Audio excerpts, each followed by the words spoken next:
పిల్లలు పుట్టడం అనేది దేవుడు మనకిచ్చిన వరం. అయితే మనకు పెళ్ళైన వెమ్మటే పిల్లలు కలగాలంటే అందరికీ ఆ అదృష్టం ఉండదు కదండీ. కొంతమందికి 1 మంత్‌కి, 2 మంత్‌కి, 6 మంత్స్‌కి, 1 ఇయర్‌కి, 1 ఇయర్ దాటిన తర్వాత కూడా ప్రెగ్నెన్సీ వస్తుంది.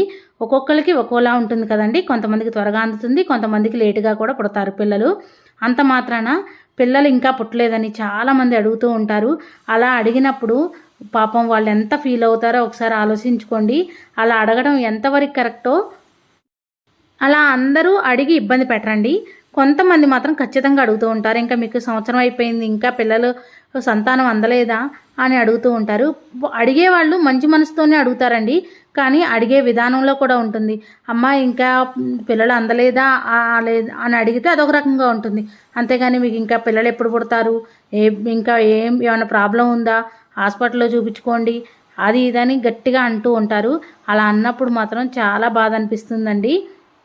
పెద్దవాళ్ళు అన్నాక అడగకుండా అయితే ఉండరు, అడుగుతారు. కానీ బాధపడే వాళ్ళకే తెలుస్తుందండి ఆ బాధ. నేను కూడా భరించాను. నాకు 1.5 ఇయర్కి అందిందండి పిల్లలు. నన్నైతే చాలామంది అడిగారు. అప్పుడు నేను చాలా ఫీల్ అయ్యాను. కానీ దేనికైనా ఒక టైం అంటూ ఉండాలండి. చూడండి, ఫస్ట్ కాన్పులోనే నాకు 2 పిల్లలైతే పుట్టారు. కానీ అడిగిన వాళ్ళందరూ మాటను వెనక తీసుకుంటారా? తీసుకోలేరు కదా. కానీ ఆ భగవంతుడు ఎప్పుడు ఇస్తే అప్పుడే తీసుకోవాలి మనం. ఇప్పుడున్న జనరేషన్లో అయితే కొంతమంది అనుకుంటున్నారు నాకు ఒక పిల్లలు చాలు అనుకుంటున్నారు. పాప కానీ బాబు కానీ ఒకళ్ళు చాలు అనుకుంటున్నారు. కానీ నా ఉద్దేశంలో ఇద్దరు ఉండాలండి.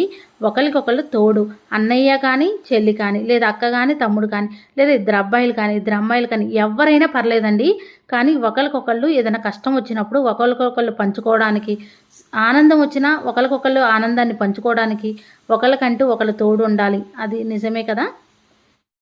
కొంతమందికి పెళ్ళైన వెంటనే అనుకోకుండా ప్రెగ్నెన్సీ అందుతూ ఉంటుందండి. కానీ కొంతమంది ఏమనుకుంటారంటే మాకు ఇప్పుడే వద్దని అబార్షన్ చేయించుకోవాలి అనుకుంటారు. కానీ అలా ఎప్పుడు చేయించుకోవద్దండి. అలానే పిల్లలు పుట్టకూడదని మందులు వాడుతూ ఉంటారు. అలా ఎప్పుడు చేయొద్దండి. దేవుడు పిల్లల్ని మనకివ్వడం అనేది ఒక వరం అండి. మనం ఎంతో అదృష్టం చేసుకుంటే కానీ మనకు పిల్లలు పుడతారు. ఆ అదృష్టాన్ని భగవంతుడు మనకి ఎప్పుడైతే ఇస్తాడో అప్పుడే తీసుకోవాలి. మాకు ఇప్పుడు వద్దులే అనుకుంటే మనం కావాలనుకున్నప్పుడు పుట్టడం చాలా కష్టం అండి. నేను నా ఒపీనియన్ షేర్ చేస్తున్నాను. మరి మీరేమంటారా? కామెంట్ చేయండి. చిన్నపిల్లలు ఉన్న ఇంట్లో ఎప్పుడు ఏం జరుగుతుందో తెలియదండి. వాళ్ళకి ఎప్పుడు ఫీవర్ వచ్చిద్దో, ఎప్పుడు జలుబు వచ్చిద్దో తెలియదు. మన చేతిలో ఎంతో కొంత డబ్బులు అయితే ఖచ్చితంగా ఉంచుకోవాలండి. మనలో చాలామంది శాలరీ రాగానే అమ్మ శాలరీ వచ్చిందని అయిపోయేంత వరకు నిద్రపోరు. చాలా వరకు అవి కొనుక్కుందాం ఇవి కొనుక్కుందాం అని ఏయో ఒకటి కొనుక్కుంటూ ఉంటారు. కొనుక్కోవడం తప్పు కాదండి. మనకి అత్యవసరమైనవి కొనుక్కోవాలి. మనకి డబ్బులు ఎక్కువ ఉంటే ఏం చేసినా పర్లేదండి. మన దగ్గర కొంచెమే డబ్బులు ఉన్నప్పుడు మనకి ఏది అవసరమో అదే కొనుక్కోవాలి. ఎందుకంటే మనకి చిన్నపిల్లలు ఉన్నప్పుడు అత్యవసరమైన పరిస్థితులు వస్తాయండి. అనుకోకుండా జలుబు చేయడం కానీ జ్వరం కానీ వచ్చినప్పుడు మినిమం సిరప్ అయినా తేవాలి, లేదా హాస్పిటల్కి వెళ్ళాల్సిన సిచ్యువేషన్లు కూడా వస్తూ ఉంటాయి. అలాంటప్పుడు మన చేతిలో ఎంతో కొంత డబ్బులు ఉండాలి కదా.